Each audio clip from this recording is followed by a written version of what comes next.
Hi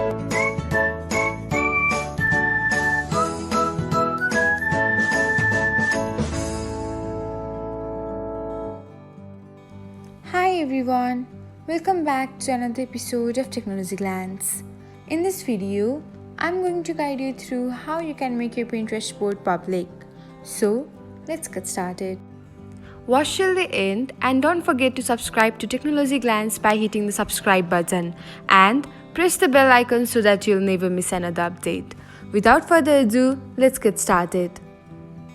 First of all, open the Pinterest app on your device. Now tap on your profile icon. Then open the Pinterest board which you want to make public.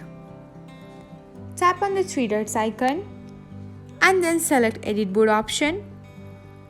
Now toggle off the button beside make this board secret option and then select make public button again.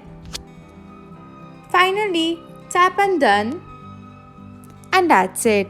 This is how you can make a Pinterest board public. Thanks for watching. If you found this guide helpful, we will love it if you hit the thumbs up button below. We upload great new tech tutorials like this one every day. So, don't forget to subscribe to our channel and hit the bell icon to get an update as soon as we post a video.